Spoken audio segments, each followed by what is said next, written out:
રાજ્યના અડધો-અડધ જળાશયોમાં પાણી છે એ ખૂબ નીચું જઈ રહ્યું છે અને જેને લઈને ચિંતા પણ વ્યાપી ગઈ છે। એક તરફ હવે ઉનાળો આવી રહ્યો છે, એમાંથી જે જળસ્તર છે એ સતત આ જળાશયોમાં ઘટી રહ્યું છે। અડધાથી ઉપરના જળાશયોમાં 50%થી પણ ઓછું જળસ્તર છે। 15 જળાશયોમાં 10%થી ઓછું જળસ્તર હોવાનો ખુલાસો થયો છે। કચ્છ સૌરાષ્ટ્રના 161 જળાશયોમાં 50%થી ઓછા જળસ્તરની ચિંતા છે। રાજ્યના માત્ર 7 જળાશયોમાં 90%થી વધુ જળસ્તર। ઉનાળા અગાઉ જ જળાશયોના ઘટી રહેલા જળસ્તરે ચિંતા વધારી છે। તો એક તરફ હવે શિયાળા બાદ ઉનાળાની શરૂઆત થશે અને એ પહેલા જ રાજ્યના અડધો-અડધ જળાશયો એવા છે કે જેમાં માત્ર 50% જ પાણી રહ્યું છે। અમુક જળાશયો એવા છે કે જેમાં 50% પણ કરતાં પણ ઓછું પાણી છે, જેના કારણે લોકોની ચિંતા વધી ગઈ છે। ખાસ કરીને 15 જળાશયો એવા છે કે જ્યાં 10%થી ઓછું જળસ્તર હોવાનો ખુલાસો થયો છે। કચ્છ અને સૌરાષ્ટ્રના 161 જળાશયોમાં 50%થી ઓછા જળસ્તરથી ચિંતા વ્યાપી।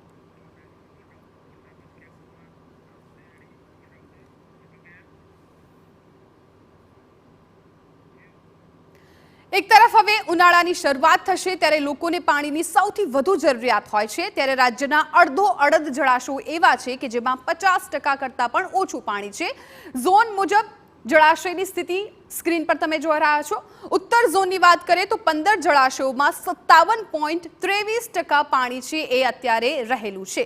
આ તરફ મધ્ય ઝોનની જો વાત કરવામાં આવે તો મધ્ય ઝોનના 17 જળાશયોમાં 82.14% જેટલું પાણી છે અત્યારે સંગ્રહિત છે। દક્ષિણની વાત કરીએ તો દક્ષિણ ઝોનના 13 જળાશયોમાં 82.60% જેટલું પાણી અત્યારે ઉપલબ્ધ છે।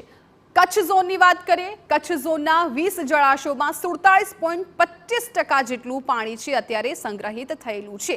એટલે કે ઉનાળો આવે એ પહેલા જ આ જળાશયોના પાણી છે ખૂબ ઓછા છે। સૌરાષ્ટ્રની વાત કરીએ, સૌરાષ્ટ્ર ઝોનના 141 જે ડેમો છે, જળાશયો છે, એમાં પણ પાણીનું જે સ્તર છે ખૂબ જ ઘટતું જઈ રહ્યું છે। ઉનાળો આવે છે એ પહેલા જ જળાશયોના પાણીના સ્તરમાં ઘટાડો થવો એક મોટી ચિંતા અત્યારે લોકોને સતાવી રહી છે, કેમ કે હજુ શિયાળો છે એટલે પાણીનો એટલો પ્રોબ્લેમ ના થાય, પરંતુ જ્યારે ઉનાળો આવશે ત્યારે પીવાના પાણી માટે લોકોને વલખા મારવા પડતા હોય છે। હવે ઝોન મુજબ જળાશયની સ્થિતિ તો ઉત્તર ઝોનમાં 15 જળાશયો છે, 57.23% પાણી છે એ રહેલું છે। આ થઈ ઉત્તર ઝોનની વાત, પરંતુ હવે જો દક્ષિણ ઝોનની વાત કરીએ, મધ્ય ઝોનની વાત કરીએ, સૌરાષ્ટ્ર કચ્છની વાત કરીએ, ત્યાં પણ કંઈક આ જ પ્રકારની સ્થિતિ છે। હવે મધ્ય ઝોનની વાત કરીએ તો 17 જળાશયો આવેલા છે મધ્ય ઝોનમાં અને આ 17 જળાશયોમાં 82.14% જેટલું પાણી છે, એટલે 19% જેટલું પાણી છે એ ઘટી રહ્યું છે। દક્ષિણ ઝોનની વાત કરીએ તો દક્ષિણમાં પણ 13 જેટલા જળાશયો આવેલા છે, ત્યાં પણ સ્થિતિ કંઈક એ જ પ્રકારની છે। કચ્છની વાત કરીએ તો 20 જળાશયો આવેલા છે, 47.25% જેટલું પાણી છે અત્યારે આ જળાશયોમાં ભરાયેલું છે। કચ્છ બાદ જો આપણે સૌરાષ્ટ્રની પણ વાત કરીએ તો ત્યાં પણ એ જ પ્રકારની સ્થિતિ અત્યારે સેવાઈ રહી છે। એટલે કુલ રાજ્યના જે જળાશયો આવેલા છે એમાં અત્યારે પાણીનું સ્તર છે તેમાં સતત ઘટાડો થઈ રહ્યો છે। સૌરાષ્ટ્ર ઝોનમાં 141 જળાશયો છે અને 49% જેટલું પાણી છે અત્યારે ત્યાં રહેલું છે। એટલે હવે ઉનાળો આવે એ પહેલા જ રાજ્યના જે જળાશયો છે તેમાં પાણીમાં ઘટાડો થયો છે, જે એક ચિંતાનો વિષય બન્યો છે।